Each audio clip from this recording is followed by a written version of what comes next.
Hello, my name is Michael O'Keefe, aka The Movie Wist. If you enjoy this interview and want to hear more top-notch film industry conversations, please press the thumbs up, subscribe to this channel, and hit the bell to stay in the know. Hello, Christopher Rohde. Give my audience some reasons to join in the festivities of the Mirror Mountain Film Festival this year. Well, it's going to be a very special and unique experience. You're going to be able to see and also hear things that you wouldn't be able to see or hear anywhere else. We don't play the type of content that you can find either on Netflix or on another streaming service. We play films that are unique and singular and weird and wacky.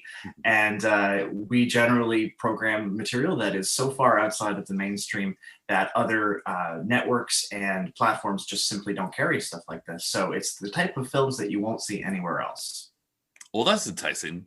So tell me about the story and the vibe of the feature presentation of the 55-minute film Visitor. It's a very interesting film. It's got kind of, I would suppose you could say, sort of like a Christopher Nolan-esque vibe. It's very sort of chilly and cerebral and austere in terms of its visual aesthetic. And it's also very precise, and there's a lot of different moving parts. One of the recurring patterns throughout the film is that the protagonist is playing with this very strange looking Rubik's Cube. And that is kind of a symbol or a metaphor for the way in which all the different story threads interlock and combine with each other in a way that's very similar to what you may have seen in films like Interstellar or Tenet or Inception or Dunkirk.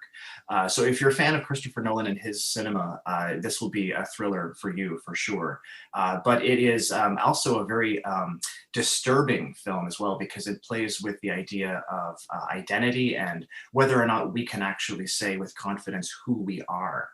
So it's about a character who starts to have an unraveled experience as to what his identity is. And I don't want to spoil too much because it is a mystery film, but it's going to keep you guessing.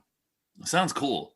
Wow. And I love, I don't know what to call it, like a film or a short. When it's 55 minutes, I don't know what to call it. What do you call it?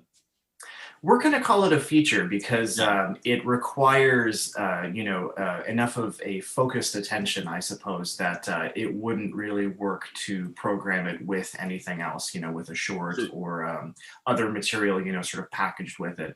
It's the sort of film that demands your whole attention. So we're singling it out as a feature, and also because we want to give a little bit of exposure to the director, Ibrahim Awara, because it is his first film of this length. So we want to, kind of put him in the spotlight a little bit too. Sounds cool. So you have Yeah. a concert of sorts. So tell me about that presentation. And are there fun visuals that go with it? Oh, definitely. Yeah. So on Saturday, July 24th, the first day of the festival at 7 o'clock, we're going to be live streaming from a local venue, which I can't talk about just yet because it hasn't been confirmed, but there will be a concert staged in an actual theater that we're going to be live streaming online on YouTube.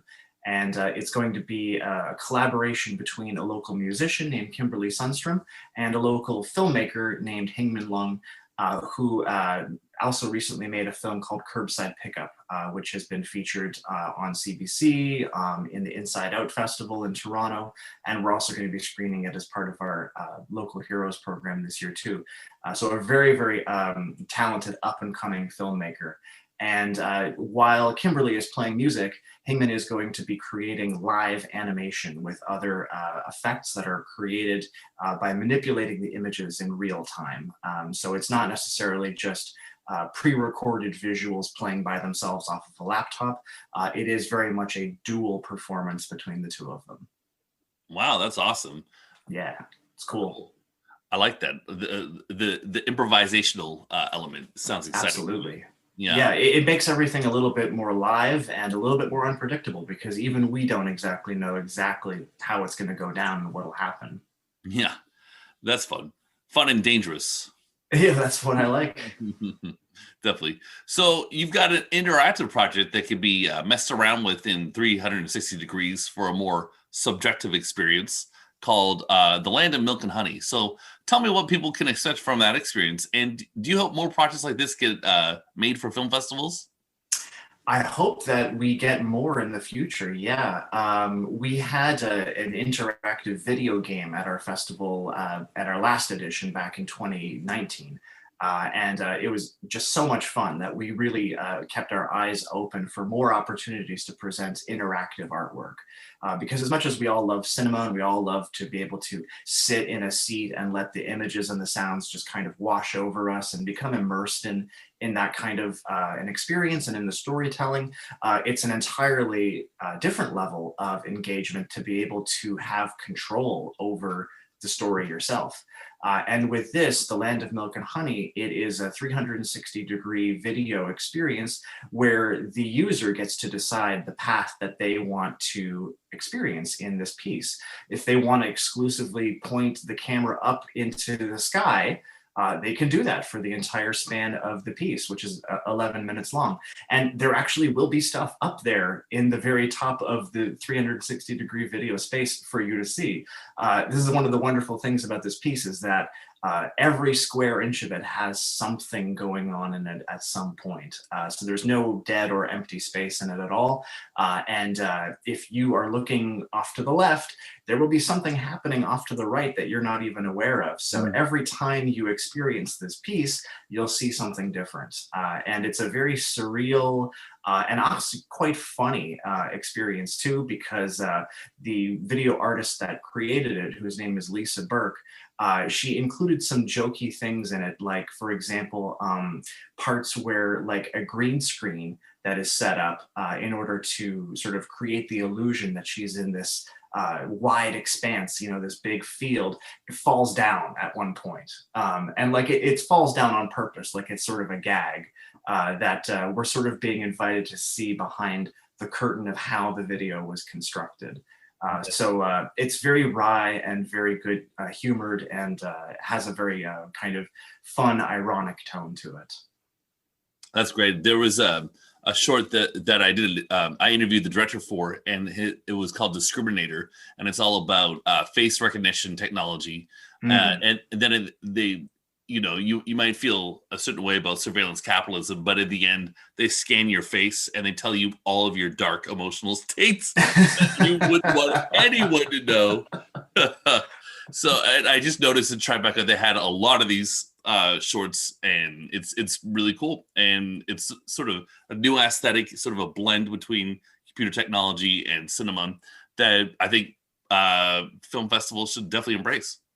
Absolutely, yeah. I mean, I think just the influence of social media and the influence of video games are starting to creep into what we used to think of as traditional cinema, and the idea that you can be a part of the experience and that you can influence the way that the experience goes is starting to gain more and more traction. Yeah, I think that's a good thing, not a bad thing too. Yeah. Definitely. So, tell me about some of the shorts in your local heroes section. Well, we have a wonderful selection in Local Heroes this year. We have a few documentaries. There's one about China Doll, who some of your listeners may be familiar with from Shanghai Restaurant, a very prominent local cultural figure and performer. And it's a nice 20-minute long sort of portrait of their daily life and how they balance running Shanghai Restaurant and even cooking some of the food in the kitchen, and then also being this extremely extravagant and flamboyant stage presence at the same time, who always has this immaculate presentation and appearance and getup, and how one person can be so complex in having these two aspects of their personality simultaneously. We've also got, as I mentioned before, Curbside Pickup by Hingmin Lung, who is our live performer this year. So, people who are into her art will be able to experience a double helping, a double dose of Hangman's work in the festival this year, which is wonderful. And we have a really interesting video by a local filmmaker, I believe possibly even a first-time local filmmaker, although I think she has other experience with photography and graphic design, called Circular. which is a very rapid fire series of images that were all sourced from a stock photo site or a stock imagery website, stockfootage.com or one of those. And it's all images selected that have a large round shape in the middle of the frame. So when the editing cycles through these images in a very rapid fashion, it almost seems as if an eyeball is metamorphosing into the moon, which metamorphoses into the round shape of a coffee cup and into a bicycle wheel. And it's a really surreal experience that's very, very densely packed into 3.5 minutes. So there's a lot of really wonderful stuff in this year's Local Heroes program. And just to spell it out, these are all Ottawa filmmakers. Yes, absolutely. Yeah. All from the Ottawa-Gatineau region. Oh, fantastic. Okay. So what about the trippy vibes in the New Vision section? What are these mind benders like as a viewing experience all at once? Well, I'm a particularly big fan of experimental film and experimental cinema and avant-garde cinema as a whole.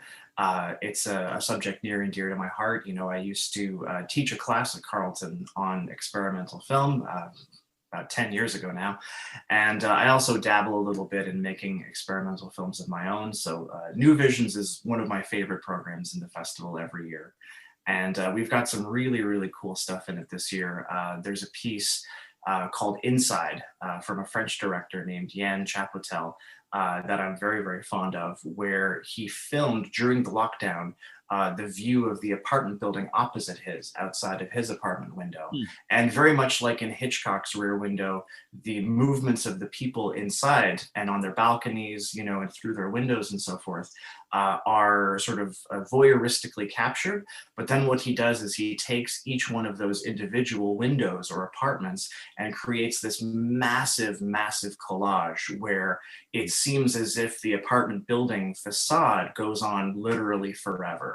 And it just keeps zooming out, and it gets wider and wider and wider, so it looks like it's the universe's largest apartment building facade. And it becomes basically like a mosaic of the human experience. It's a really, really unique piece. Nice. So you have a nicely diverse group of countries who submitted work to the moving images section. How do you get the word out internationally? And more importantly, what are the shorts like? Well, we don't really advertise much in international markets. I wish we could, but we do get a little bit of international submissions through sites like Film Freeway, which luckily have enough of a presence in the international filmmaking community that filmmakers from around the world can find an entry point into our festival. I would love to be able to do more outreach to farther corners of the globe that we haven't really explored yet. But this year's Moving Images program, which used to be called International Selections, but we felt that title was a little boring. So we changed it to Moving Images because they're images that move us. It's an emotional program. It's about the feels. But we've got stuff in there from Canada, from the United States, from Singapore, from the United Kingdom, and from France. And we've got some really, really wonderful treasures in there this year. There's a really fantastic American short called Getting Closer, which is about a very funny comedy about two boyfriends who are trying to make love, but keep kind of getting in their own way. They get in their own heads. They start over-analyzing things. They start making awkward jokes that kind of kill the mood. And it is a very funny little slice of life comedy in the style of, say, a Judd Apatow comedy. So that's wonderful. There's also a really great dance short called Cracked from Singapore by a filmmaker named Christine Siao. And that's a really surreal piece where these three women in this very circular kind of egg-shaped room are manipulating eggs. So they're rolling the eggs down their arms, over their shoulders, they're holding them in the crook of their elbows. And eventually, by the end of the short, the entire room is covered in these eggshells. And it's a really weird, but strangely beautiful kind of performance art piece. Cool. So I am personally a big fan of documentaries. some people don't like them, but I think people should be a little bit more open-minded about real life cinema. So please let me know more about the true stories section. Well, True Stories, which, by the way, in case you're wondering, the name comes from the Talking Heads movie of the same name, Oh, cool. which I'm a big fan of. But I love documentaries too, and I especially love documentaries that go a little bit off the beaten path and take a slightly different approach, and also zero in on people, because I love human stories. And that's kind of what I feel audiences who like documentary cinema also attach themselves to or really enjoy, is getting to know the personalities of these people. So it's much more fun to have a portrait of a person, in my opinion, for a documentary than, say, a recounting of, the events of a great battle or some historical event or something like that. I want to know the people in that story. And this is a great program for that. We've got a piece called Tailor Made, which is about a young refugee in Sicily who would like to be a fashion model, and about his journey of coming up from absolutely nothing in terms of his, his wealth or his possessions, to wanting to rise to the top of the fashion game in Europe. And it's a really incredible story, and he's such a magnetic personality. We've also got another one in there by a Canadian filmmaker named Connor McNally called Very Present, where he does a portrait of his brother. And his brother has just recently been incarcerated and is basically under house arrest. He's been released from jail, but he has to be confined in his home. And of course, it's his brother, so it's a very sympathetic portrait, of course, it's his family member. But it's a really interesting parallel between the conditions that he's been forced to live with because of this court order, and the conditions of living under COVID. And there's definitely, a dual storyline going on there in terms of what that kind of isolation does to a person and how they experience time. And that's why the title is called Very Present, because it forces him to be always in the moment. Nice. Well, I'm looking forward to that. And then when it comes to animation, I think some people might have a limited understanding of what animation can truly be. It can be really anything at all. It doesn't have to be, the Pixar thing that we're accustomed to, which is cool too. But tell me about the different animated styles seen in Lines Drawn. Well, we love to program like an eclectic selection in Lines Drawn, for sure. There's always a little bit of a combination of different things, some 2D hand-drawn animation, very traditional style. There's some stuff, done with like pencil sketches. Maybe some years we'll have a little bit of 3D animation, kind of computer rendered stuff.